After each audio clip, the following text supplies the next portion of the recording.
Mascot Towers. Just give us a snapshot of the history, because there may be some lifeline for the poor old people who bought into this place. Yeah, that's right. The long-suffering owners of Mascot Towers have been thrown a lifeline by the looks of it, It's an apartment block out near Sydney Airport. That's right. How many apartments? There's 131. And the whole building has been condemned. That's right. Yeah. So there's two towers in the complex, and fundamentally, what the problem is, there's a problem with the structural underpinning of the building, which was a flaw when the building was originally designed and built.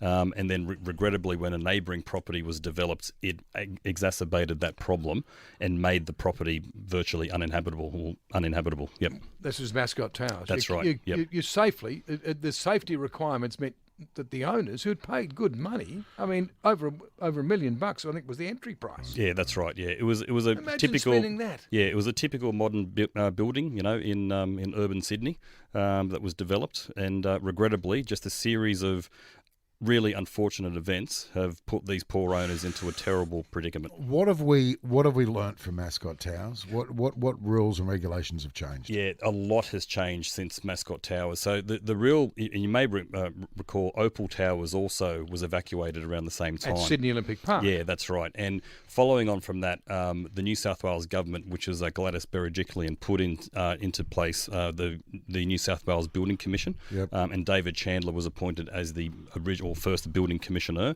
and he's gone through a fairly stringent regime of now making builders and developers responsible for the structural integrity and building warranties of strata blocks in New South Wales. He's insisting they actually deliver quality builds. That's right, yeah, and he's put in a number of different, let's say, pillars, as he would call them, to ensure the integrity of these buildings. So the quality of construction in New South Wales, particularly since 2020, has vastly improved to what it was. Is that when Chandler came in? Yeah, that's right. Who's checking the checker? David Chandler, maybe. Yeah, that's right. Well, David Chandler's.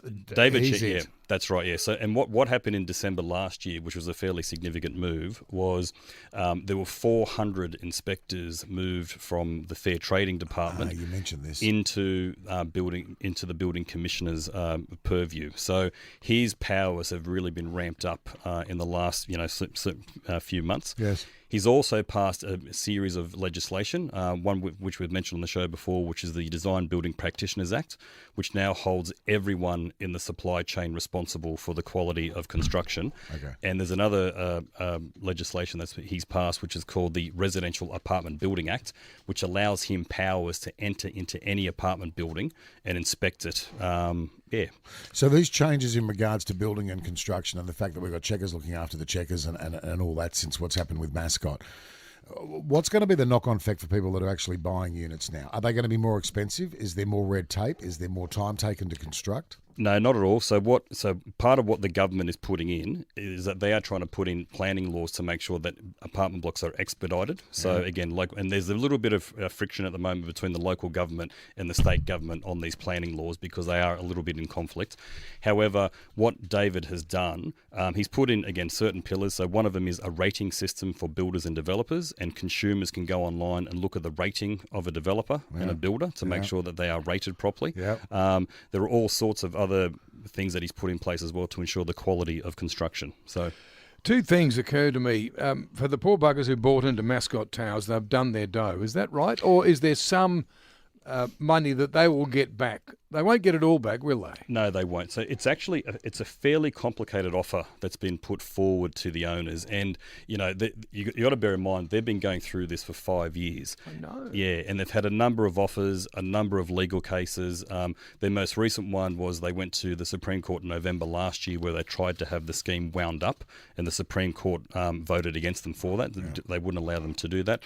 So what's happened this time is it's pretty much the financiers who loaned them the money have come on board and said, look, we would like to actually buy the building back off you. The financier who loaned the money to the developer? To the Owners Corporation. The Owners Corporation. Yeah, to the Owners Pardon, Corporation. right? Yeah. So they're part of the consortium that have come back and said, look, we think we can remediate the building. So they actually want to come in and do a full repair on the building, bring it back to standard and make sure that it's safe, and then sell it off in the future. But in order for that to happen, the owners have to vote on this proposal. 75% have And to they say need yes. 75%. Yep. Tell me what happened to the developer of this place. Please tell me he or she is no longer in business. As far as we know, they're not. They went into liquidation shortly after. So the Owners Corporation already took the original builder to court, and they did win that court case, and they received a settlement from that builder. Shortly after that, they went into liquidation. Okay, going into liquidation. Yep. What is, for my understanding and for everybody that's listening, is there anything stopping that builder from then starting up another business after they've gone into liquidation 12 months down the track? No, there's not. So under the Corporations Act, no, there's not. And this is it's commonly referred to as phoenixing in the development industry. So, and often what happens is developers will set up what we call shelf companies, where they will develop a property. And then shortly after the property is developed and finished, they will then phoenix or shut down that company and then start up a new one. And there's no way that we can track back, is there? There is. You can check that. And this is a practice which David Chandler is trying to stamp out within the construction sector. So a developer stroke builder cannot be rated, and it's called an ICERT rating. They cannot be rated if they have a history of doing this. So for anyone out there, any listener who's listening, if you were interested in buying particularly a new strata property off the plan, you should only be buying it from a rated developer. Okay. All right.